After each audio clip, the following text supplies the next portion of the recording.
Hello বন্ধুরা, আমার নতুন একটা ব্লগে তোমাদের সবাইকে ওয়েলকাম। আজ রবিবার, সকাল এখন 8:30।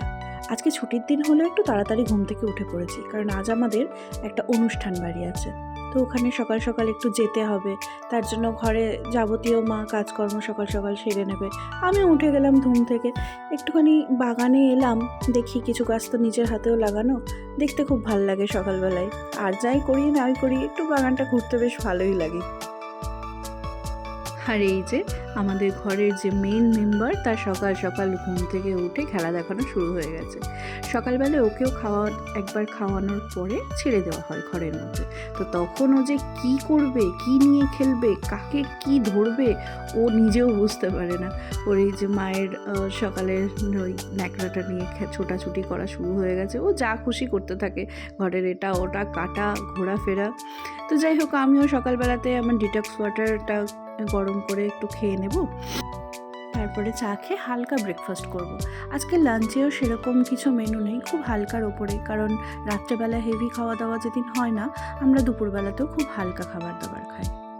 ওই যে আমাদের রিও রান্না শিখতে চলে গেছে মায়ের কাছে।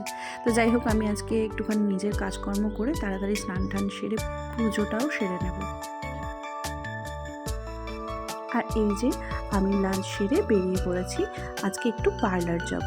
সামনে এতগুলো বিয়ে বাড়ি, একটু সাজুগুজু না করলে হয় বলো? পার্লার থেকে আবার মাঝখানে টুক করে একটা বন্ধুর বাড়ি যেতে হবে, ও বেচারার পা ভেঙে গেছে, ওকেও একটু দেখে আসতে হবে। এই যে আমার পার্লারের কাজও শেষ হয়ে গেছে প্রায় কথা বলতে বলতে। এবার আমি বাড়ি গিয়ে রেডি হয়ে একবারে বেরিয়ে পড়বো। রেডি হয়ে একবারে বেরিয়ে পড়বো বলা এই কারণেই, কারণ সেই বন্ধুর বাড়ি থেকে তো রাত্রে আবার সেই অনুষ্ঠান বাড়িতেও যেতে হবে। তো চলো আর দেরি করব না, বেরিয়ে পড়েছি বন্ধুর বাড়ির উদ্দেশ্যে। ওর জন্য ছোট একটা গোলাপ গাছ নিয়েছি। আর এই দোকানটা আমার খুব প্রিয় একটা দোকান, ওরও খুব প্রিয় দোকান। আমি অনেক ছোটবেলা থেকেই এই কাকির কাছে তেলে ভাজা খাই। বেশিক্ষণ দাঁড়ানো যাবে না, বুঝলে তো, জিভে জল আসতে শুরু করেছে।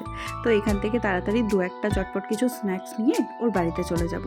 চলে এসেছি বন্ধুর বাড়িতে, ওর সঙ্গে কিছুক্ষণ কথা বলে সময় কাটিয়ে আমি তারপরে আমার অনুষ্ঠান বাড়ির দিকে চলে যাব। এই যে চলে এসেছি সেই অনুষ্ঠান বাড়িতে। আজকে আমার একটা ভাইয়ের আইবুড়ো ভাতের অনুষ্ঠান, কালকে ওর বিয়ে, তাই আজকে রাত্রেবেলাতে আমাদের সবার নিমন্ত্রণ। তো এখানেই খাওয়া দাওয়া করবো। তার আগে পুরো বাড়িটা ঘুরে দেখে নিচ্ছি কালকে কোথায় কি হবে কি না, ডেকোরেশন।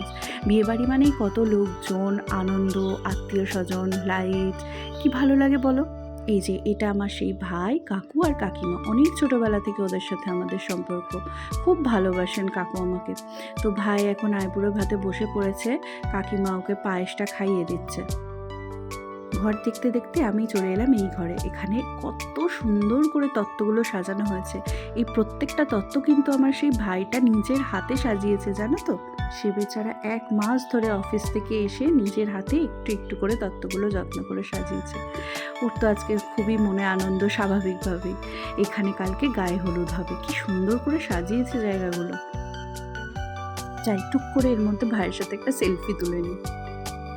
আর এই যে ভাই এবার নিজে নিজে খেতে শুরু করে দিয়েছে। কত কিছু দিয়ে ওকে সাজিয়ে দেওয়া হয়েছে, ও বেচারা তাই এত কিছু খেতে পারে নাকি। তো যাই হোক, আমি একটুখানি এদিক ওদিক ঘুরে নিই। রেডি হয়ে তো চলে এসেছি। নিজের তো একটাও সেলফি তোলা হয়নি, তো কাকু যখন আমাকে ঘুরিয়ে জায়গাগুলো দেখাচ্ছে, এর মধ্যে নিজেকেও একটু দেখে নিলাম আয়নায় ঠিক লাগছে কিনা। আমাদের খাওয়া দাওয়া হয়ে গেছে, এবার আমরা বাড়ি চলে যাব। তার আগে বাবা বলল কাকুর সাথে একটা ছবি তুলে দেয় আমাদের। বাবার আবার ছবি তোলার খুব নেশা। তো আমি বাবা মায়ের তুলে দেওয়ার পরে কাকুর সাথে একটা ছবি তুলে দিচ্ছি। এবার তো বাড়ির দিকে যেতে হবে, আবার কালকে বাবা মা তাড়াতাড়ি চলে আসবে। চলে এসেছি বাড়িতে, কাল আবার সকাল সকাল উঠতে হবে। তো আজকে ব্লগটা এই পর্যন্তই শেষ করলাম। তোমাদের সাথে আমার খুব তাড়াতাড়ি পরের একটা ব্লগে দেখা হবে। ততক্ষণের জন্য সবাই খুব ভালো থেকো, সুস্থ থেকো। তোমাদের সাথে খুব তাড়াতাড়ি পরের একটা ব্লগে দেখা হবে। টাটা।